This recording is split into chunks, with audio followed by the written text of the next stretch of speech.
Welcome to the channel English బడి official. ఈ వీడియోలో ఈరోజు తెలుగు న్యూస్ పేపర్లో ఉన్నటువంటి ఈ టెక్స్ట్ని ఇంగ్లీష్లోకి ట్రాన్స్లేట్ చేయడం ద్వారా ఇంగ్లీష్ నేర్చుకుందాం. తెలుగుని ఇంగ్లీష్లోకి ట్రాన్స్లేట్ చేస్తూ ఇంగ్లీష్ నేర్చుకోవడం కూడా ఒక పద్ధతి. చూడండి, సీటుకు ముగ్గురు అంటే ఒక్కొక్క సీటుకు ముగ్గురు అభ్యర్థుల చొప్పున అని అర్థం చేసుకోవాలి. ఇవి న్యూస్ హెడ్లైన్స్ కాబట్టి షార్ట్గా ఈ విధంగానే ఇవ్వబడతాయి. సో మనం వీటిని ఇంగ్లీష్లో ట్రాన్స్లేట్ చేస్తున్నాం.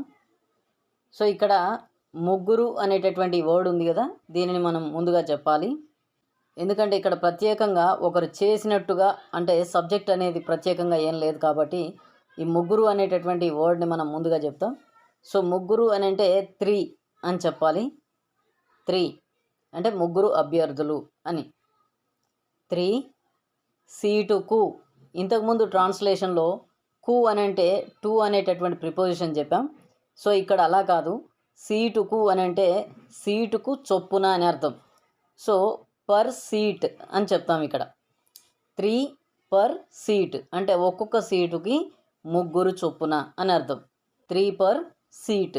చూడండి, ఇక్కడ జెడ్పీటీసీ అభ్యర్థుల ప్రాథమిక జాబితా సిద్ధం చేయండి, ఈ విధంగా ఉంది కదా. సో దీనిని మనం ఏ విధంగా చెప్పాలి ఇంగ్లీష్లో అంటే జెడ్పీటీసీ అభ్యర్థుల ప్రాథమిక జాబితా సిద్ధం చేయండి. ఇక్కడ కూడా ఎవరు చెప్తున్నారో లేదు, సో అంటే సబ్జెక్ట్ లేదు కాబట్టి మనము సిద్ధం చేయండి అనేటటువంటి ఈ వర్డ్ని, అంటే ఇది వర్బ్ కాబట్టి దీనితోనే మనం చెప్పాల్సి ఉంటుందన్నమాట. సో సిద్ధం చేయండి అంటే ప్రిపేర్ అని చెప్పొచ్చు. ప్రిపేర్, ఏం ప్రిపేర్ చేయాలి మరి? ప్రిపేర్ చేయమన్నది ఏంటిది? దేనిని ప్రిపేర్ చేయమన్నారు అంటే ప్రాథమిక జాబితాను ప్రిపేర్ చేయమన్నారు. సో ఇక్కడ ప్రాథమిక జాబితా, ప్రాథమిక అని అంటే ప్రిలిమినరీ అంటాం, జాబితా అంటే list, preliminary list. Prepare a preliminary list.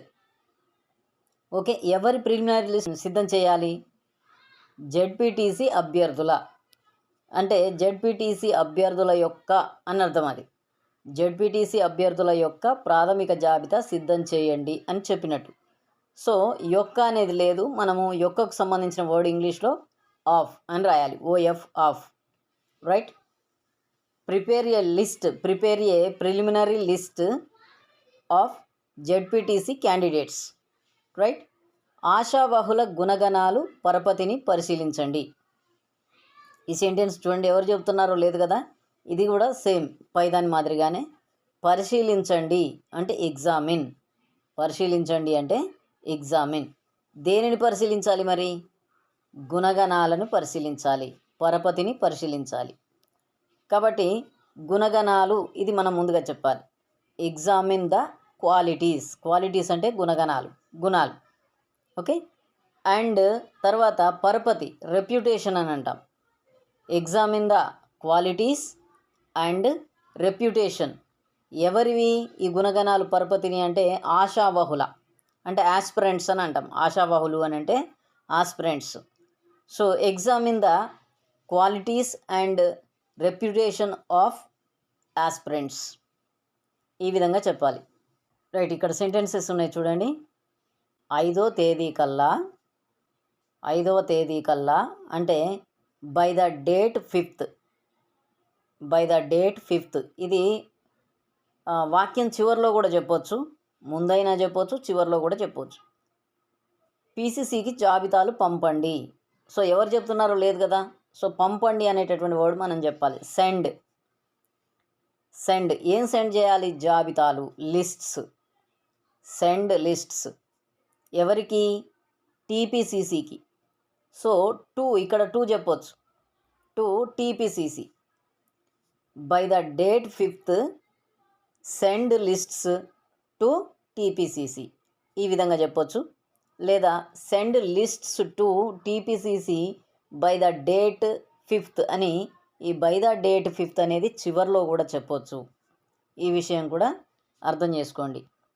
Okay, by the date 5th send lists to TPCC, ఈ విధంగా చెప్పొచ్చు. Send lists to TPCC by the date 5th అని ఈ విధంగా కూడా చెప్పొచ్చు అనమాట, రైట్. నెక్స్ట్ లైన్, అర్హులైన అభ్యర్థులను పీసీసీ ఎంపిక చేస్తుంది. ఇక్కడ చూడండి, ఎవరు చేస్తున్నారు ఎంపిక? ఎవరు చేస్తున్నారంటే పీసీసీ అని ఉంది. సో ఇక్కడ సబ్జెక్టు డైరెక్ట్గా ఉంది కాబట్టి మనం పీసీసీ అనే అంశాన్ని మనం ముందుగా చెప్పాలన్నమాట. పీసీసీ ఏం చేస్తుంది? పీసీసీ ఎంపిక చేస్తుంది. సో సెలెక్ట్స్ అని చెప్పాలి. సెలెక్ట్ అంటే ఎంపిక చేయడం. పీసీసీ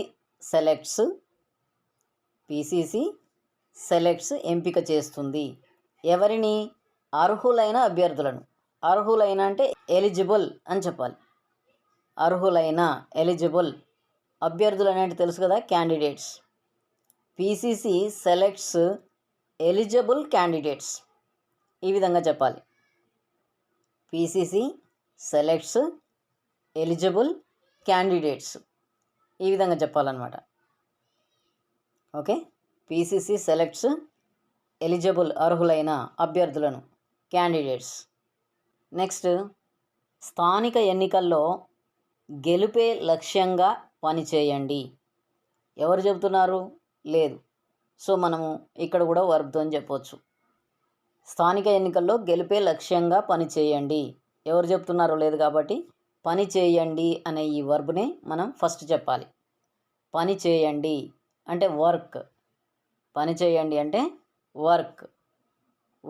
ఎలా పని చేయాలి? గెలుపే లక్ష్యంగా, గెలుపునే లక్ష్యంగా. ఓకే. Towards winnowing. గెలుపే లక్ష్యంగా అంటే టువార్డ్స్ విన్నింగ్ అని సింపుల్గా చెప్పొచ్చు. గెలుపే లక్ష్యంగా, టువార్డ్స్ విన్నింగ్. స్థానిక ఎన్నికల్లో, లోకల్ ఎలక్షన్స్. స్థానిక అంటే లోకల్, ఎన్నికలు అని అంటే elections. Work towards winnowing local elections. Okay. Work towards winnowing local elections. స్థానిక ఎన్నికల్లో గెలిపే లక్ష్యంగా పని చేయండి. రైట్. ఈ సెంటెన్స్ కూడా చూడండి. వీడియో కాన్ఫరెన్స్లో ఇన్ఛార్జి మంత్రులకు ముఖ్యమంత్రి రేవంత్ రెడ్డి దిశానిర్దేశం.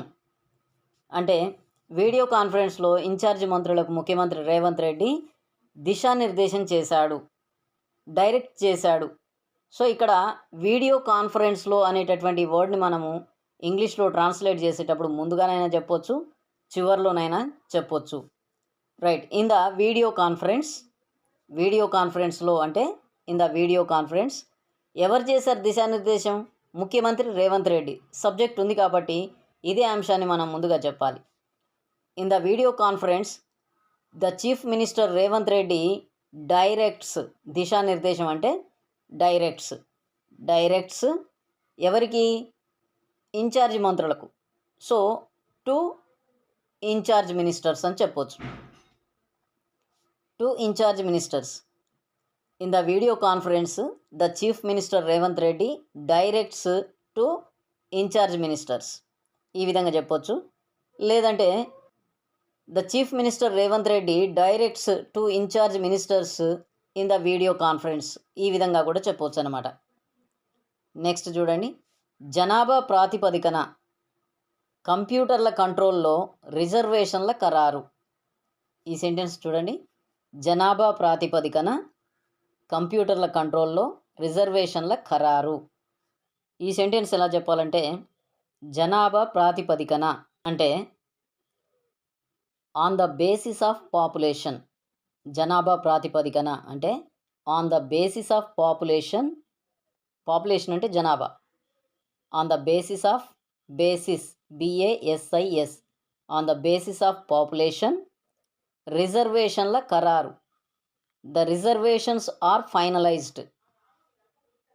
కంప్యూటర్ల కంట్రోల్లో అంటే under the computers control. Under the computers control. Reservations are finalised under the computers control on the basis of population. ఈ విధంగా కూడా చెప్పొచ్చు అనమాట. లేదంటే on the basis of population reservations are finalised under the computers control. ఈ విధంగా కూడా చెప్పొచ్చు. కొడంగల్ నుంచి ఫిర్యాదులు వచ్చాయి. కొడంగల్ నుంచి ఫిర్యాదులు వచ్చాయి. ఏమొచ్చాయి? ఫిర్యాదులు. ఫిర్యాదులు అంటే కంప్లైంట్స్ అని అంటాం. కంప్లైంట్స్. ఫిర్యాదులు వచ్చాయి. Complaints have been received. Complaints have been received. Complaints తీసుకోబడ్డాయి అని అర్థం. So complaints have been received నుంచి from Kodangal. Complaints have been received from Kodangal ఇలా చెప్పాలి. ఈ విషయంలో అబౌట్ దిస్ మ్యాటర్, ఈ విషయంలో అబౌట్ దిస్ మ్యాటర్ వ్యాఖ్య కమెంట్, ఏ కమెంట్ దాట్, ఆ కమెంట్ ఏంటిదంటే ఏం చేయలేమని. Nothing can be done. About this matter a comment that nothing can be done. ఈ విధంగా చెప్పాలి. ఎంపీటీసీ అభ్యర్థుల ఎంపిక డీసీసీ స్థాయిలోనే. ఎంపీటీసీ అభ్యర్థుల ఎంపిక డీసీసీ స్థాయిలోనే. ఎంపీటీసీ అభ్యర్థుల ఎంపిక ఇక్కడ చూడండి. The selection of MPTC candidates. MPTC అభ్యర్థుల ఎంపిక అంటే ఎంపిక, ద సెలెక్షన్. ఎంపీటీసీ అభ్యర్థుల ఎంపిక, the selection of MPTC candidates. The selection of MPTC candidates DCC స్థాయిలోనే. In the DCC level. The selection of MPTC candidates in the DCC level. ఈ విధంగా చెప్పాలి. సో తెలుగును ఇంగ్లీష్లో ట్రాన్స్లేట్ చేయడం ద్వారా కూడా మనం ఇంగ్లీషు నేర్చుకోవచ్చు.